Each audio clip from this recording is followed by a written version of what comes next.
Bacaan firman kita hari ini terdapat pada Imamat pasal 15. Ketidaktahiran pada laki-laki dan perempuan. Tuhan berfirman kepada Musa dan Harun, "Berbicaralah kepada orang Israel dan katakan kepada mereka, apabila aurat seorang laki-laki mengeluarkan lelehan, maka najislah ia karena lelehannya itu.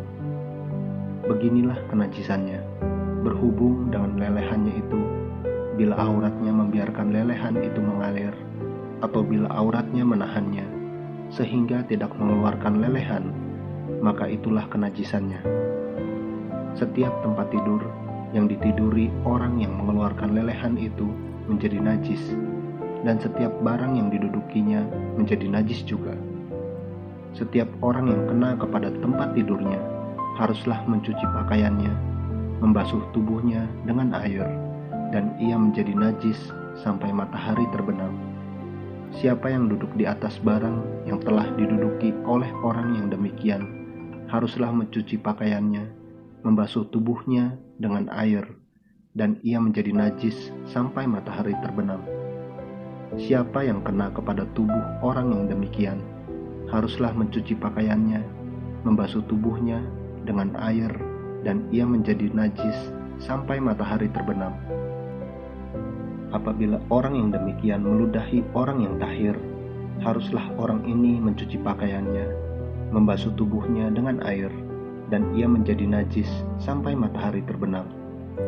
Dan setiap pelana yang diduduki orang yang demikian menjadi najis.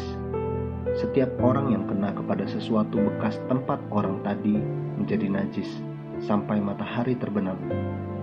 Siapa yang mengangkatnya haruslah mencuci pakaiannya, membasuh tubuhnya dengan air, dan ia menjadi najis sampai matahari terbenam.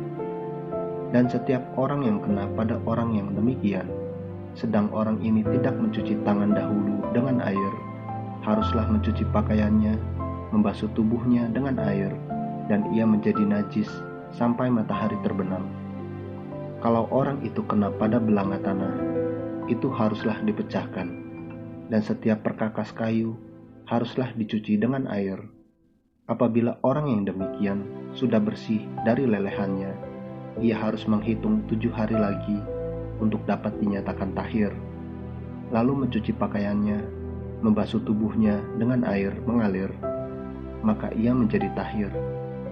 Pada hari yang ke-8, ia harus mengambil 2 ekor burung tekukur atau 2 ekor anak burung merpati, dan datang ke hadapan Tuhan ke pintu kemah pertemuan, dan menyerahkan burung-burung itu kepada imam.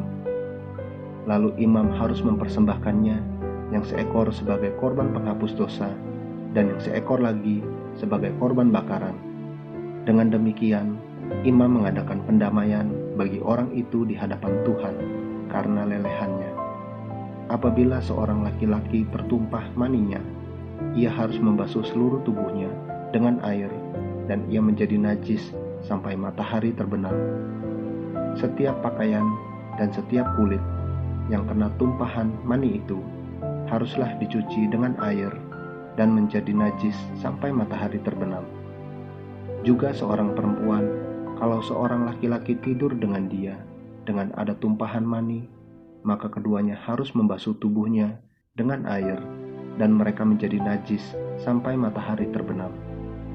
Apabila seorang perempuan mengeluarkan lelehan, dan lelehannya itu adalah darah dari auratnya, ia harus 7 hari lamanya dalam cemar kainnya, dan setiap orang yang kena kepadanya menjadi najis sampai matahari terbenam. Segala sesuatu yang ditidurinya selama ia cemar, kain menjadi najis, dan segala sesuatu yang didudukinya menjadi najis juga. Setiap orang yang kena kepada tempat tidur perempuan itu haruslah mencuci pakaiannya, membasuh tubuhnya dengan air, dan ia menjadi najis sampai matahari terbenam. Setiap orang yang kena kepada sesuatu barang yang diduduki perempuan itu haruslah mencuci pakaiannya, membasuh diri dengan air, dan ia menjadi najis sampai matahari terbenam.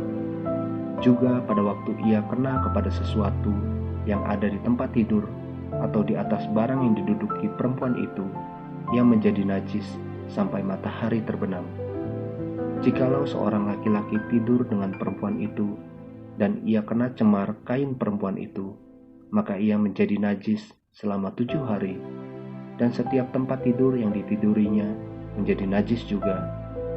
Apabila seorang perempuan berhari-hari lamanya mengeluarkan lelehan, yakni lelehan darah yang bukan pada waktu cemar kainnya, atau apabila ia mengeluarkan lelehan lebih lama dari waktu cemar kainnya, maka selama lelehannya yang najis itu, perempuan itu adalah seperti pada hari-hari cemar kainnya, yakni ia najis. Setiap tempat tidur yang ditidurinya selama ia mengeluarkan lelehan haruslah baginya seperti tempat tidur pada waktu cemar kainnya, dan setiap barang yang didudukinya menjadi najis sama seperti kenajisan cemar kainnya. Setiap orang yang kena kepada barang-barang itu menjadi najis, dan ia harus mencuci pakaiannya, membasuh tubuhnya dengan air, dan ia menjadi najis sampai matahari terbenam. Tetapi jikalau perempuan itu sudah tahir dari lelehannya, ia harus menghitung 7 hari lagi, sesudah itu barulah ia menjadi tahir. Pada hari yang ke-8, ia harus mengambil 2 ekor burung tekukur atau 2 ekor anak burung merpati dan membawanya kepada imam ke pintu kemah pertemuan. Imam harus mempersembahkan yang seekor sebagai korban penghapus dosa dan yang seekor lagi sebagai korban bakaran. Dengan demikian, imam mengadakan pendamaian bagi orang itu di hadapan Tuhan karena lelehannya yang najis itu. Begitulah kamu harus menghindarkan orang Israel dari kenajisannya, supaya mereka jangan mati di dalam kenajisannya. Bila mereka menajiskan kemah suciku yang ada di tengah-tengah mereka itu, itulah hukum tentang seorang laki-laki yang mengeluarkan lelehan atau yang tertumpah maninya yang menyebabkan dia najis, dan tentang seorang perempuan yang bercemar kain, dan tentang seseorang, baik laki-laki maupun perempuan, yang mengeluarkan lelehan, dan tentang laki-laki yang tidur dengan perempuan yang najis. Amin. Terus baca firman-Nya, renungkan dan lakukan dalam kehidupan kita. Tuhan Yesus memberkati.